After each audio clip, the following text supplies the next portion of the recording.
It's an absolute pleasure of mine to have the legendary, great Ray Boom Boom Mancini on the ringside with Tassie. Welcome, my friend. Grant, thank you so much. First and foremost, I got to say that I appreciate you being as persistent as you have been. And I mean that in a good way. I've been, we tried. I couldn't do it. It's, with the time difference, it messes things up.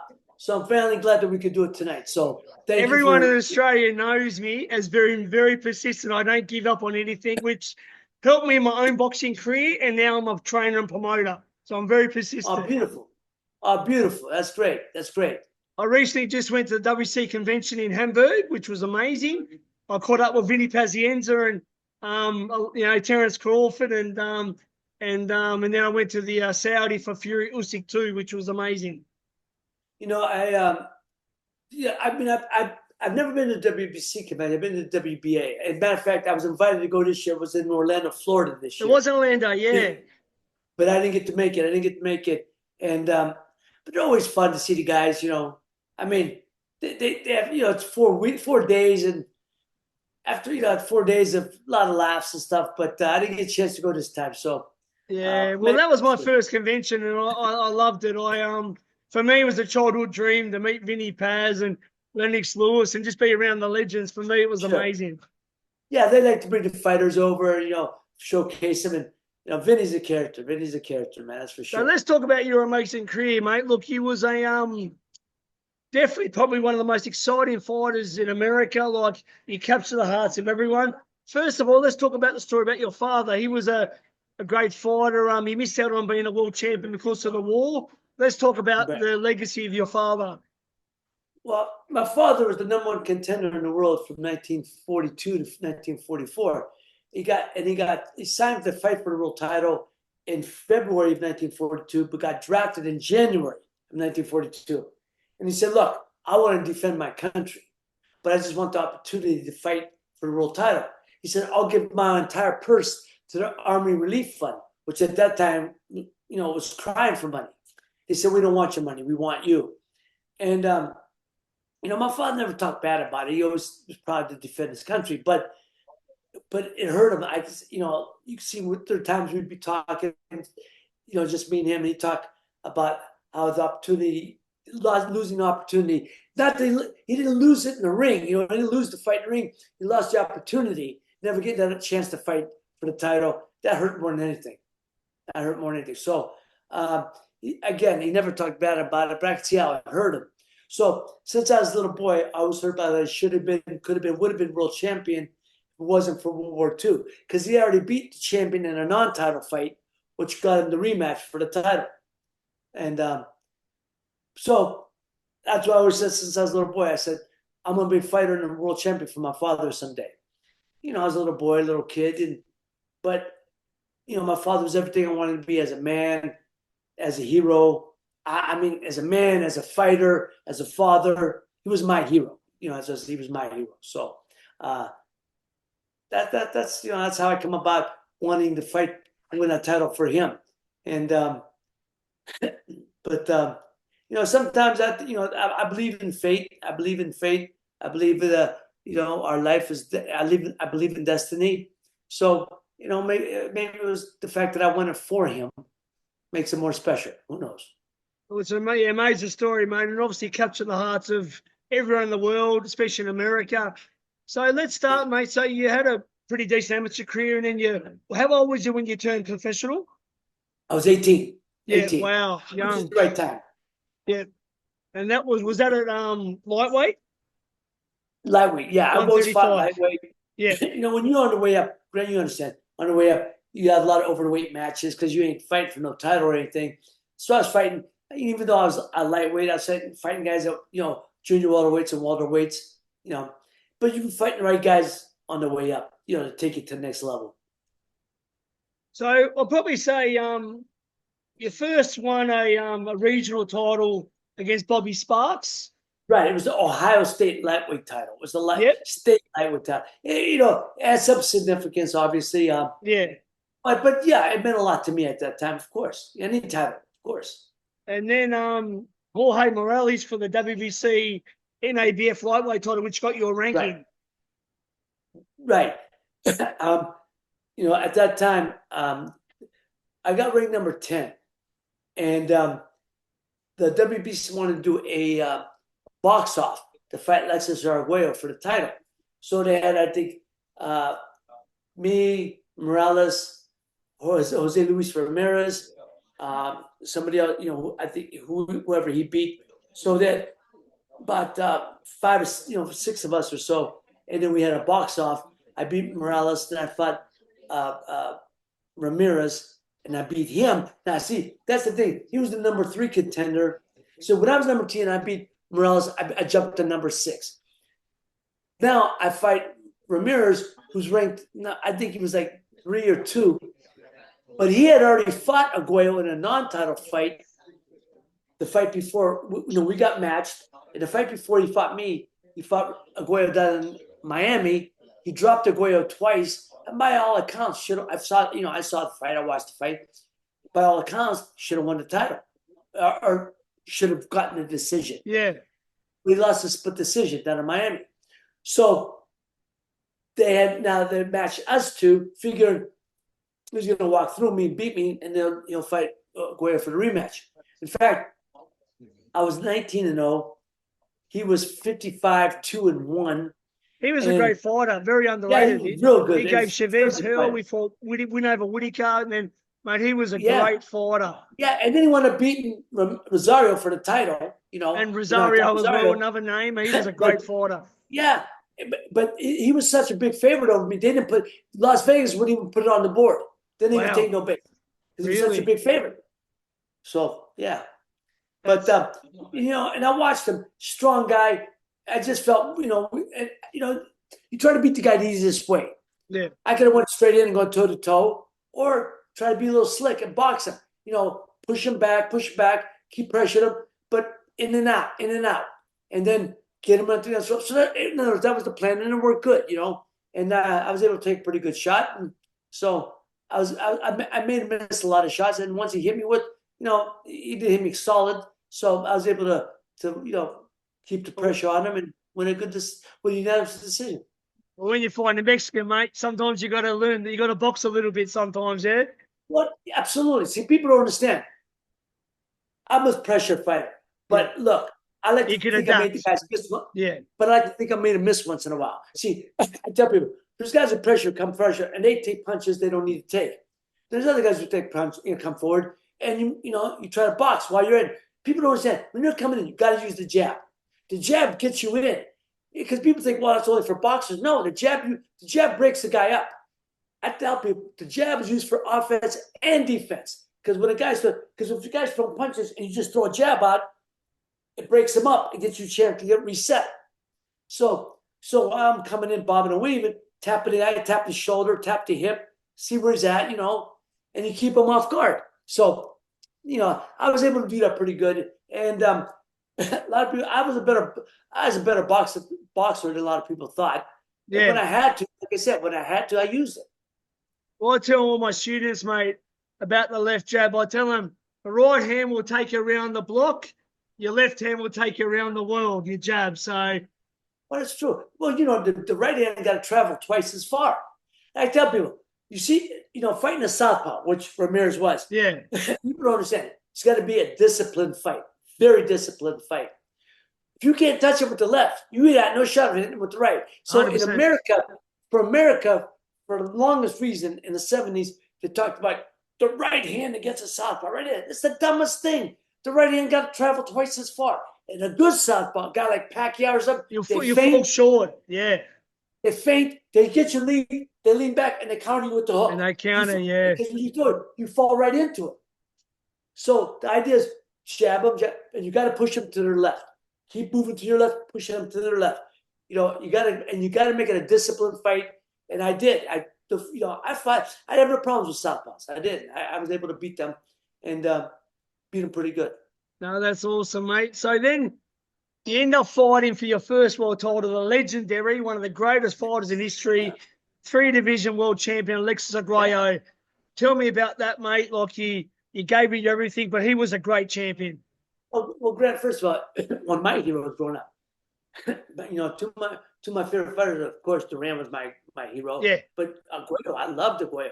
I remember when he beat Ruben Olivares for the featherweight title in Yeah. LA. Great fighter, Ruben, as well. I remember when he beat Escalera, down in Puerto Rico for the junior lightweight title. That was on ABC. And then when he fought Jim Watt and beat him for the lightweight title, I didn't think he looked that great. I mean, in other words, he beat, Jim Watt. First off, nobody looks good against Jim Watt, so I shouldn't say that. But I thought, Alexis is strong, but I think I'll be stronger. I don't think he carried the punches, moving up like he did. I think, when I knew that was a potential fight, I watched him very intently, and I said, I could beat this guy. Pressure, my aggressiveness, I think I can overwhelm him, But that's when you take the shot. First of all, a lot of people say, "Oh, it's too soon. You're 20-0, and this guy already has 70 fights." I gotta tell him, first of all, to be great, you want to challenge greatness, and you want to be great. You got to be the best. You got to beat the best, but you got to challenge greatness. Greatness ain't coming to you. You got to go take it. Yeah. You got to go take it. You got to challenge. You got to try to be great. So I don't understand the mentality, but I tell them, if they offer you a chance, what am I going to say? No, I'll wait till next time. Ask my father how many opportunities you get. These guys, see, first of all, there was only 2 belts at that time, and that to me was one too many.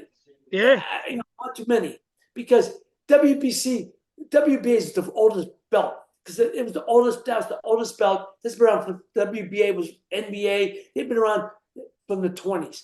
WBC came in the late 50s, early 60s. So, but it's hard enough to say I'm champion, and you're saying you're champion.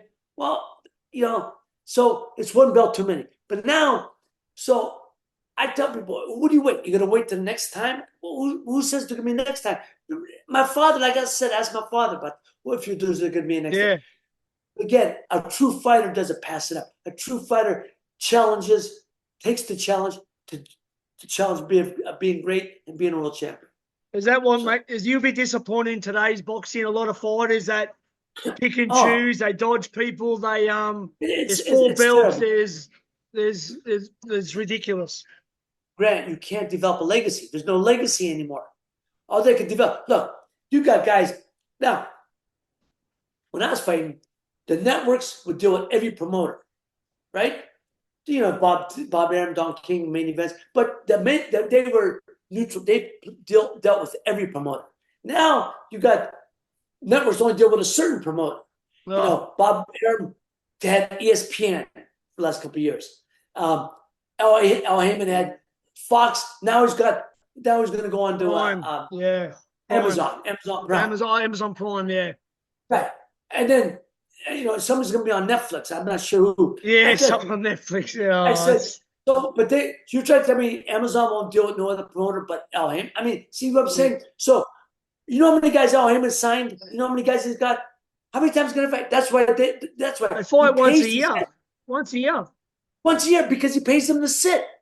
That's what I said, Grant. There's no legacy, and these are great fighters, but you can't put them all. There's not enough room, not enough dates for these guys. So he pays these guys very well, make over 7 figures, and to sit. But there's no legacy. You can't. First of all, you can't develop your craft. You can't develop. You can't get no better by sitting. Mate, you see, you got a guy like Ryan Garcia. He hasn't won a world title yet. He's made like 30 million a fight. And he says that belts don't worry him, but he hasn't won a world title. How can you box and not want to be a world champion? Who's that? Who'd you say? Ryan Garcia. Ryan Garcia. Oh my God! He makes more money than anyone, but he hasn't won a world title yet. And he says it doesn't bother him about world titles. He's unhinged. What's going on with this? What's going on with the sport? Oh, it's terrible. That you said. Here's a kid that's a YouTube champion. That's all he is. Look, he can fight, but he says he's not worried about world titles. Look, yeah, he can fight, but he wasn't going to beat Tank. He quit against him. He quit. He's looking up at Tank, and he said, "Why should I get up? I'm going to take more of an ass whipping, so I'll stay down." Yeah. And then he comes back and fights for a title or whatever stupid title. Comes in overweight or whatever. Yeah. And like you said, he's made how much money this kid's made. It's stupid. Yeah. The kid's unhinged. I don't know him. I don't know him, and I don't know. I'm sure I I'd met him like a couple him, of times. Seems like a nice kid, but I mean, look, I'm not a look. If you're in boxing, you want to be world champion, and that's just the way it is. Like That's I don't it. understand it. That's it. It's a different. I don't Look, see, reason. I grew up with my father and grandfather. I'm a historian. I'm Carmine Basilio. I'm Willie One Pitt. of my favorites. I'm One of Ray my heroes. Robertson. I'm Jake LaMotta. I'm Joe Lewis, Henry Armstrong. That's the people that I look to. You know, the legends of the game and guys that fought 10 times a year, guys that fought anyone. Henry Armstrong held 3 titles in 3 divisions Simultaneously. at once. And back then it was featherweight, lightweight, waterweight, and he actually got ripped up for the middleweight title. Middleweight. He actually should have beat the middleweight. They called it a draw against Seferino Garcia. I mean, By all accounts, he should have won the fight. and that's the people that I look up to. They're the historians that I teach people about because you got to know the legends of the game. You know, at one time, I think, I mean, of course, it was way back when, and it was a little different, but I get it. But can you manage? I keep telling people, it's not the physical part. It's the mental part to keep getting up. I fought 3 times in 12 days on the way up. Now, Wow. I mean, look, I wasn't fighting no world beaters, but, you know, you take the first fight, see how you get through it. Yeah. I got to knock the kid out early. Second fight, got knocked the kid out early. So you go to third fight. But people said, physically, I was fine. Mentally, because every time you quit, you have a letdown. Now you got to get up. Fight a week later. Beat him. Now you got to get 4 days later, I fought. You know what I mean? That's what people are saying. One time, the great Harry Greb fought 48 times 1 year. There's only 52 weeks. I tell people, if you don't know Harry Greb, you don't know boxing. It's like Roger Mayweather. You don't know shit about boxing. If you don't know Harry Greb, you don't know boxing. No, you know, talking about Mayweather, terrific fighter, but he handpicked. You know, that's I said. The network allowed. You know, I'll tell you when it started. It started with Roy Jones. I love Roy. Roy's a special fighter. And a beautiful person. Beautiful guy. Great guy. You're a good friend. I love him. But when they made the deal with him, remember they made the deal. HBO made the deal, 8-fight deal. Let him handpick his opponents. Pick the mailman that part-time as a fighter. He picked a guy who's these big guys that are part-time fighter, a policeman that part-time as a fighter. I mean, and I was like, you know, he's playing basketball in the afternoon, fighting at night. Yeah. Oh, you know, I mean, come on, you know what it's about. Yeah, Ben. I know. So that's what I'm saying. But he's a showman. I get it, but that to me was a disrespect to the sport. But I know he's trying to do something special. He was a showman. But my point being is, so that happened. Then they did the same thing with Mayweather. They basically let him handpick his opponents. You know, but one thing I admire about Mayweather, he was a hell of a special fighter. Don't get me wrong, special fighter. Great fighter. You know, people say, where does he rank on the top 10? Top 10 is top 30, maybe top 30, top 10. No, it's not in my top 10. No. Top 30. I won't go, but I've got Armstrong, I've got Duran, I've got Joe Lewis, I've got Ali, I've got Ray Leonard, I've got guys before. I've got Bruno Whittaker before Floyd. Of course. Mayweather, I think Whittaker would have beat him. I think Whittaker was strong, he was crafty. But here's the thing. People forget about, you know, he wouldn't have beat Duran, mate. Duran would have mugged him. What do you think would do with a kid like Kid Gavilan? Kid Gavilan from the 40s. Oh, he fought everybody. Kid Gavilan. I mean, what about Jake LaMotta? Jake LaMotta, I think, fought Ray Robertson 3 times in a month or something. But he's like back to back, like within a month. It's 6 weeks. 3 times in 6 weeks. Against Ray Robertson, the greatest pound for pound fighter of history. Yeah, that's true. I mean, so that's what I'm saying. So, look, Floyd was a terrific fighter. But look, if you compare him with the 4 guys of my era, and the 4 guys I'm talking about are Leonard, Hearns, Duran. Yes. Who's number 4? Who's number 4? Well, Hagler's too heavy. Hagler would have been too heavy. It's not Hagler. No, it's not Hagler. No. Benitez. Huh? Wilfredo Benitez. Oh, amazing. Now, so I to people say, what would you think? I said, well, first of all, let me tell you. The youngest world champion of all time. Exactly. Benitez would have him talking to himself. You think Floyd had good defense? Benitez, Floyd would never hit Benitez. He gave Hearns a tough fight, Benitez, split decision. It would have been a very close fight. Duran, I think, turns him around, bends him over, turns him into a girl. Well, look what Castillo done the first time with Mayweather. Exactly. And Duran, he can't even tie Duran's shoelaces. That guy, no disrespect. Right. You know what I mean? That's right. I think the easiest fight for people don't understand is that the easiest of them all. Tommy, I think Tommy would have stretched. Tommy was bad for Floyd. Oh, bad style. Look what he did to Duran. Oh. Right. And Tommy was a body puncher. Tommy was a body puncher. Yeah, vicious to the body. And then he'd do this against him. He'd have dropped that right hand. He would have stretched him. The closest fight of all those guys would have been him and Ray. Because they were technically very similar. Fast speed. Size-wise, they're the same height. Ray punched a lot harder. Ray punched harder. But you know what the difference is? Ray had a mean streak. He had dog in him. Mean. He had dog in him. Ray, yes, he did. He wasn't a pretty boy. He wouldn't let this kid. He would never want this kid to finish on his feet. I love Ray. He would have finished it. That's the difference. Ray had, you said, that he had dog. Can I tell you a quick story?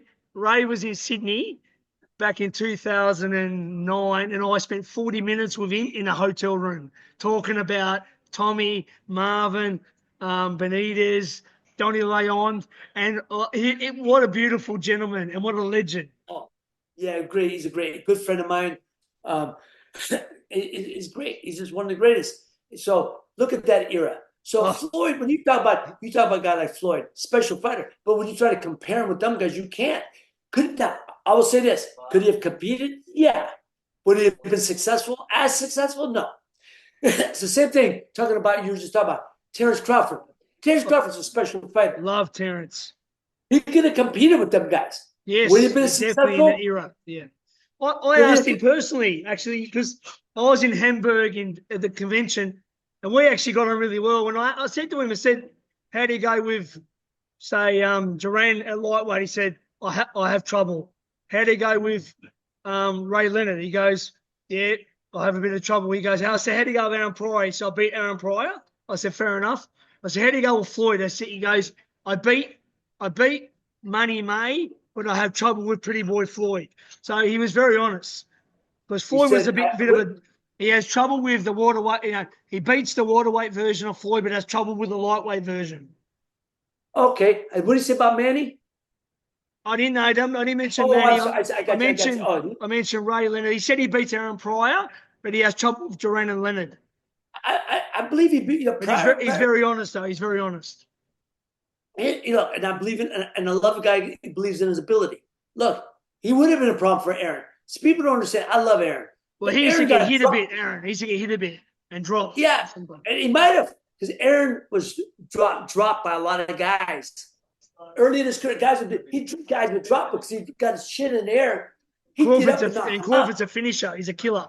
Right. Crawford was slick. But he probably might have. That's a fair assessment. I'll tell you a guy, an underrated fighter who was just outside the Fabulous Four. Mike McCallum was a great fighter. Mike is Mike's a good friend of mine. Light middleweight. Oh, you want to see one of the greatest fights, technical fights of all time? One of the greatest fights for me to watch as a fighter, him and James Toney. Oh, James Toney and Mike McCallum was another great fighter, James Toney. It was a clinic on body punching and infighting. Unbelievable. And how to make a guy miss and how to make him pay. The Philly Shield. Those guys, man, forget about it. I'm talking about James Toney. I tell people all the time. James Toney. Yeah, I met him in Australia too. Great guy. Love him. I'm going to have him on soon, actually, on my podcast. Let me tell you, James Toney, for me, and guys, I argue more guys. What I said James Toney, for me, one of the top 5 middleweights of all time. Yeah. I said, I'm telling you, you got Ray Robinson, Marvin, Carlos Monzon. Oh, Carlos Monzon might be the best, greatest. They say Sugar Ray Robinson. He was my dad. He was my dad's favorite, Carlos Monzon. Sugar Ray Robinson was the greatest welterweight of all time. I'm not saying he was the greatest middleweight. You got Monzon. Yeah, the other guy Stanley. Now Ray Robinson was great though. So Monzon, Harry Ray Robinson 1-2. Harry Greb. 1-2. You got Greb? Yeah, but Harry Greb was great. Yeah, I'd put him there. I'd put Harry Greb. Maybe Mickey Walker, but Marvin. Oh, Marvin, definitely. But Marvin, you got, and then James. Yeah. Maybe he put Mickey Walker there because of the guys he fought. These guys I he can beat. see that. I can see that. Yeah. So, but Mickey Walker could be 6, Yeah, and James. So what I'm saying is, James is right there. I argue more guys. They go, James, Tony. I said, what, are you crazy? This guy could do it all. He showed it by moving up to heavyweight and fighting heavyweights, and they could knock him out. They could do nothing. Yeah, you're true. And he beat Holyfield when Holyfield was in his he stopped him too. He stopped him. When he could fight. What about Harry Greb? He beat the great James Toney, the only person to beat him, and he was the heavyweight champion that beat Dempsey. Gene Tunney beat Gene Tunney. Well, right. The only one that Gene Tunney came back and beat him 4 times. Unbelievable. But, like you said, Gene Tunney was light heavyweight, and Harry Greb was a middleweight, that's what I'm saying. He'd move up and fight anybody. He's great. Yeah, for that era. Yeah, Harry Greb's got to be he may be a tough fight. So you got, so if you got Monzon, you got Marvin, you got Ray Robinson, Harry Greb, right? Harry Greb, and then you put James, or you put Mickey Walker. They're all right there. But James only could have fought with any of them. Yeah, I know. I agree, mate. Look, it's awesome. I love talking about the history, mate. Look, I tell these young guys now, you got to know the history of the game. They don't know nothing, mate.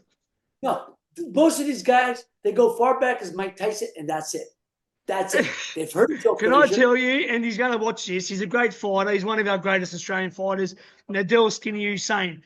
He actually had Manny Pacquiao knocked down for 18 seconds in the Philippines, but the Filipino gave him a long count, and he got beat on a cut. He always talks to me. He says, Grant, I don't want to talk past the 70s. Before the 70s, I said, mate, you got to talk all the time. You got to talk all the time. You got to talk the 1920s. You got to talk Joey Gans, the first African-American world champion. Look, if you could talk, even in your country, look, the Famachon brothers, Ray and Johnny Famachon, right? Then Lionel Rose, one of our greatest. And then, Rocky Mattioli. I used to love Rocky Mattioli. Yeah, legend.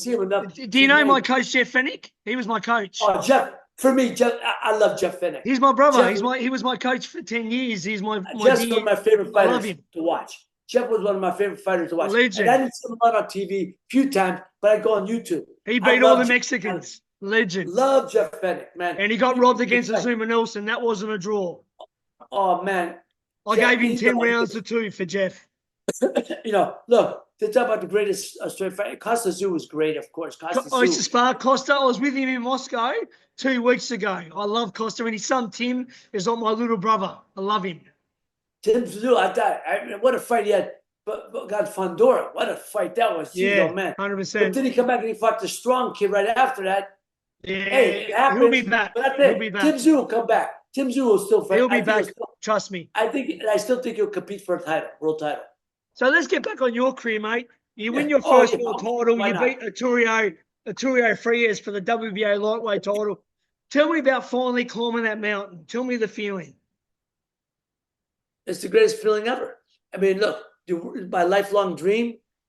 It's a lifelong dream. I finally accomplished it. It was I'd say it's surreal, but the word but the word I always use is it's just not an out of body experience. That's what I'm trying to. It's just it's exhilaration. People say, "What do you feel?" I felt satisfaction because I finally accomplished my dream. But it was it's exhilaration. You just finally accomplished it, and it's just the greatest feeling, man. It's nothing can compare. The only thing that compared to that feeling, and I don't think I'll ever have it again. The only thing that compared to that feeling was seeing each one of my children born. That was it. Yeah. That excitement, that emotion, that's it. Mate, unbelievable. You had a few successful defenses. You held the title for 2 or 3 years? 2 years. 2 years. From May of 82 to June of 84. And you beat Bobby Chacon? Right, I beat Bobby Chacon. Bobby was he was a good fighter. Coming up too. Yeah, I knew I was too strong for Bobby. I knew that. Look, I didn't get the best of Bobby. We know that. But you have to understand, 2 years in a row, 82 and 83, he won fight of the year. 82, he had against Bazooka Lamont. Against Bose Edwards. Cornelius Bo's a Bozadovich, great fighter. I met him before. great fighter, hell of a fighter. He runs So, the Mayweather gym. Yeah. And a great gentleman, And the year after that, 83, Bazooka Limon, their fourth fight. He knocked him out. So I knew I was it, but Bobby was dangerous. And, they offered him, because the type of fight, but I knew I was just too big and too strong for Bobby. And, but the thing about Bobby is you had to keep the pressure on him. Because if you let him get into a groove, got a headache. And Bobby's a suck, he'll sucker you in. He'll set traps for you and draw you in. But I just kept pressuring. And, they stopped the right time because I was hurting them. But, Grant, one thing I was going to say, one thing I'm most proud of being for champ from 82 to 84, for 2 years. But the one thing I'm most proud of, as a champ for 24 months, I had 7 fights in 24 months. That's 7. Yeah. That's 1 every 3 months. All defenses? 2, yes and no. 5 official defenses, 2 non-title fights. But I always tell people, non-title fights, the only thing that's not at stake is your title. But your credibility, respectability is at that. Every fight, if you lose it, you hold on to title, but you lose your credibility, and the money 100%. that you drops. So back then you could have non-title defenses and it'd be fine. See, Chavez used to have non-title defense, but now in this era every fight's got to be a big Super Bowl fight, and that's why they fight twice a year. Or BC bull crap title. They make these bullshit titles and give them names because it's got to be for a title. No, well that's what I'm talking about. Chavez, him and Cynthia and James Toney will fight for a world title now. He'd make 8 times a year or something, I think. But what about James? He'd fight for the title, defend his title, make $300,000. Yeah. He'd fight 3 weeks later for $30,000. Yes, just to stay busy. I love that about it. True fighters. That's right. True fighters to be right. So So you lost your title to a very, very great champion, Livingstone Bramble. Yeah, Bramble's a good fighter. I wouldn't say great. I wouldn't call him great. And he fought a lot of good fighters in his career. He was a hell of a fighter. Yeah. Style, we all styles make fights. Yeah. He was just the best style-wise. Now, I didn't think there was nothing difficult about him. He had the hands up guard. Not difficult, but it was just a hard style for me. Yeah. Style, I'm saying style for me. Because, that's what I was talking about. My fights. Right. Other guys, look, Rosario made him look silly. Other guys, but he walked through like Taro Crawley after that. But then Rosario made him look amateurish. But for me, I think I would walk through Rosario. Rosario was a hell of a puncher, but he didn't have a great beard. He tapped that. But if you tap his shit first, bang him, push him back. We saw it. I used to watch the fights. And we wanted to fight because at one time I was the only lightweight champion. Then he won the WBC version. We tried to make that fight because my manager knew Jimmy Jacobs. His manager. Jimmy, they wouldn't take it. And the rematch, you was very unlucky as well, yeah? Close? Yeah. Well, with Bramble. Yeah, the first fight just wasn't my night. It was a good night. But I told my manager I get the rematch. Because I just knew I wasn't at my best. I just knew I wasn't. Mate, everyone in boxing, you have an off night. That's just the way it is. No, it's a hell of a time. Some night you just don't have it. Like it's a hell of a time to have an off night on the title fight, right? Yeah. It just wasn't my night. And I knew going in, I just didn't feel it. I wasn't feeling it. And but I'll tell you what, I knew I just didn't have it. I knew I couldn't hurt him. I smacked him in the right hand in like second or third round. He looked at me. That's when you know. Yeah, no, he knew. Yeah. He knew. I knew. He knew. He knew. I knew. But the thing is, I slapped the shit out of him for 12 rounds.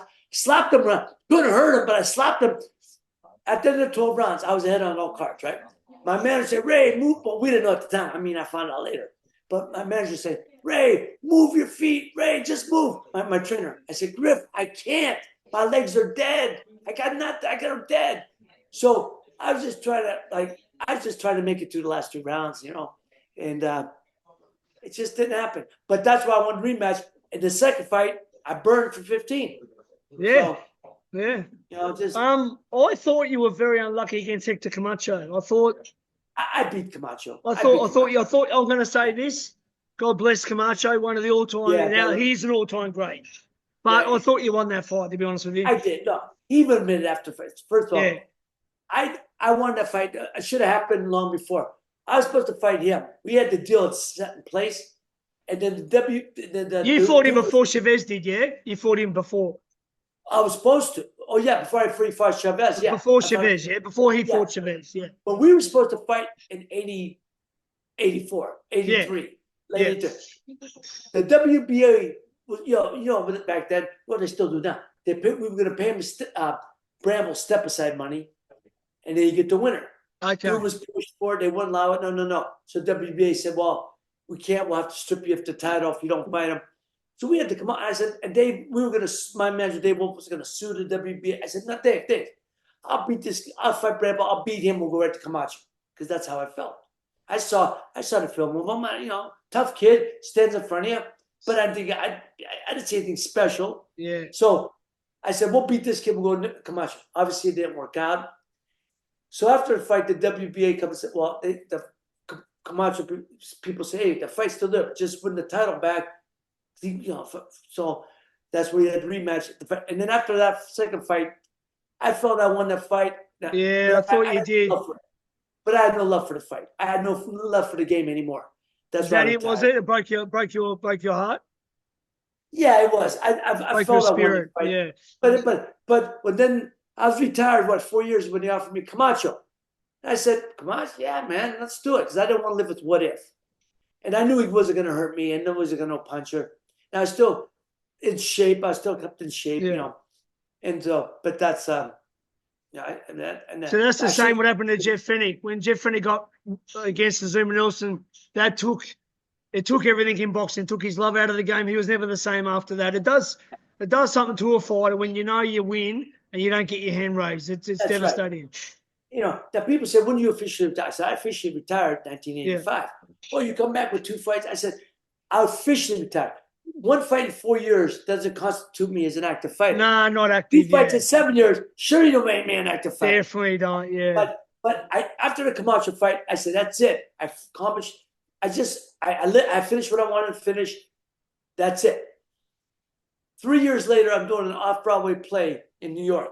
Yeah. Because I've been trained in the theater. That's good. That's good. Yeah. And so I was doing off-Broadway. I was acting, enjoying it. But there was something missing. The challenge. So when they offered me Haugen, I said, oh, man, Haugen. Tough guy, stands in front of you, can't punch much. Yeah. He would be the type of guy who used to love to fight. And I'm not saying this because I would have smacked him around when I could fight. I would have smacked him. I would have beat him good.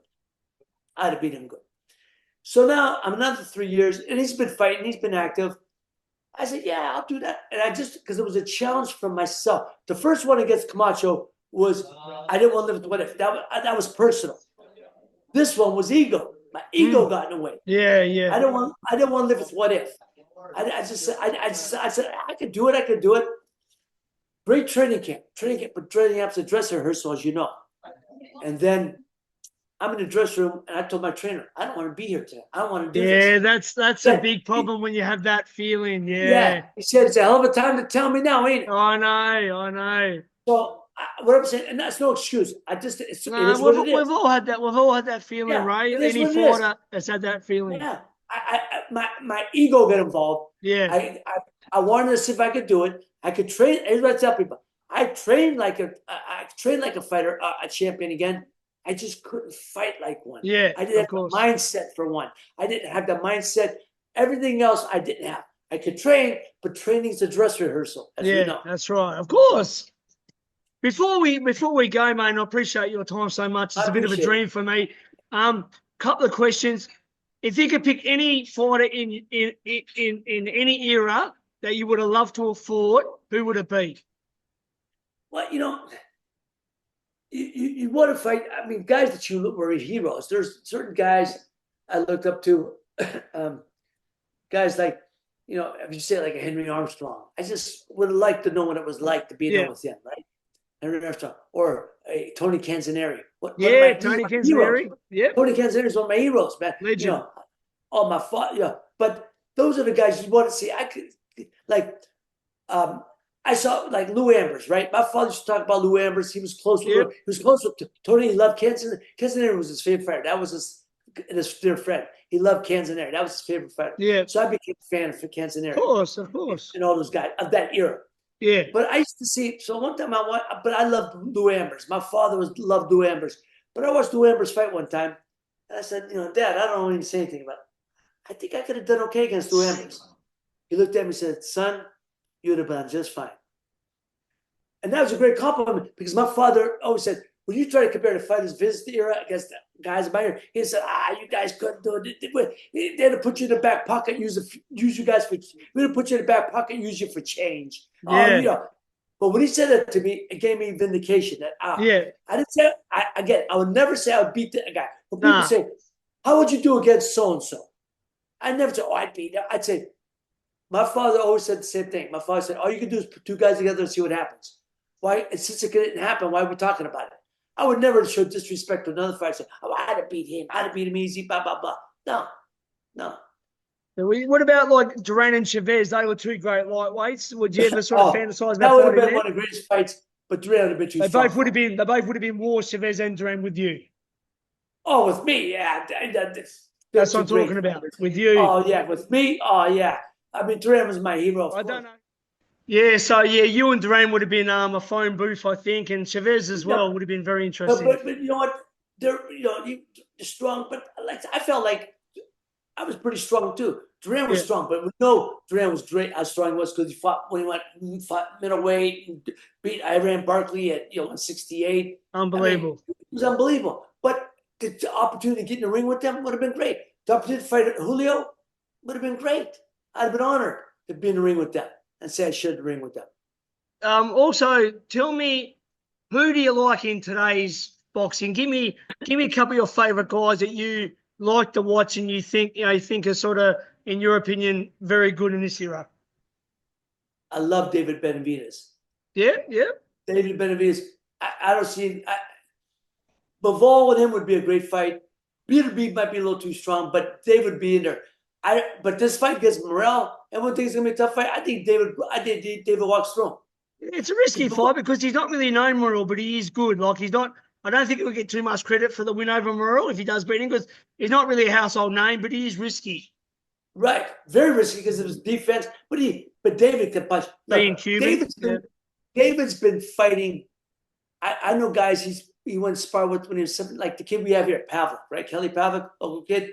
Kelly Pavlik's from your hometown and legend. Yeah, I know him since he was 10 years old. Fighter, mate. I remember when he beat Jermaine Taylor and he was awesome, mate, Kelly. Well, David was 17, came here and smacked Kelly around. Now, that's no big deal. I'm not knocking Kelly because, look, a lot of guys smack me around the gym. I was sparring, as you know. Yeah, well, right. That's it. But what I'm saying is he showed a lot of, and I didn't see it, but I heard, showed a lot of moxie, showed a lot of confidence. And he was 17 years old. But I've been hearing about this kid from back then. So I love this kid. Then when I worked at Fox and saw him, I said, man, his hand speed and his power and his aggressiveness, tall guy coming forward, yeah, it's a headache for anybody. Canelo don't want no part of it. Is it a shame? Yeah, is it a shame? Is it a shame that Canelo didn't fight him? It is, yeah. No, but Canelo don't need him. Look, Canelo's one of the greatest. Canelo at this point, that's a headache Canelo don't need. Canelo ain't going to beat him. Yeah, but if you've got a guy there 2 years, you're mandatory, like just for legacy, shouldn't you fight him? Yeah, but I don't know if Benavidez was a mandatory for Canelo. I'm not sure. He was the interim champion for 2 years. Yeah, but Canelo didn't. At that point, Canelo could do what he wants, and it doesn't make sense for Canelo. It's not going to take away from his greatness, but it's a dangerous fight. A fight he didn't need. I love Canelo, but I just think I don't see the old time guys. If they're there, I think they would have fought who's ever there. So maybe. I mean, he fought Charlo, who was a light middleweight, super waterweight. I mean, come on, please. But look, he called out the brother Jamal. Jamal was the and that's a middleweight. One middleweight, and then the other one's 154. Jamal was they turn it down. Hey, a lot of guys move up to fight. A lot of guys. Yeah. I moved up. So no, he moved up to fight Bivol. That didn't take away from Bivol's victory. Yeah, true. True. No. I know. So, I know. what I'm saying is, I just I wanted love- to see Benavidez. You know, two Mexicans. I love Benavidez. Well, Canel's one of the all-time greats. Yeah, right? I know. I like Usyk a lot. Usyk's I like amazing. Peter Beef. I like Bivol and Peter Beef. I like Yep. Bivol, Peter Yeah, Beef. I was at that fight. But for me, Close fight. the number one guy is Inoue, Naoya Inoue, the Japanese. I just don't get a chance to see him. He is He's the a number one. how can you say he's a special. generational talent, a generation Yes, talent. he is. He's a generational fan.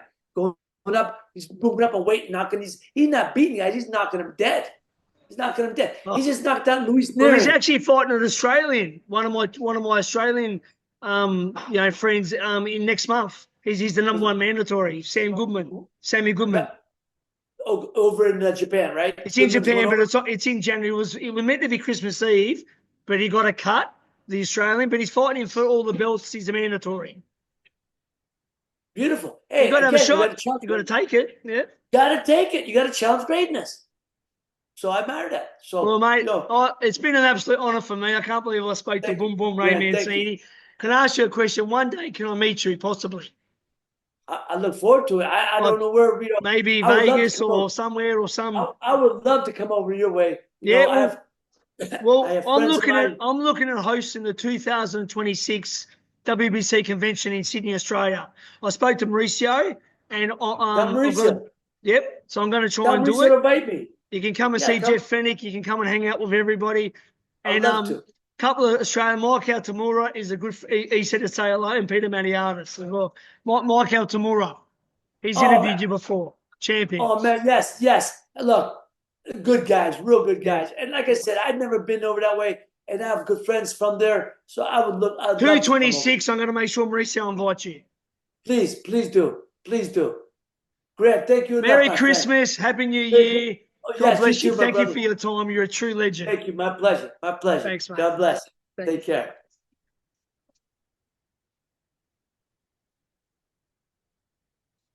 This record.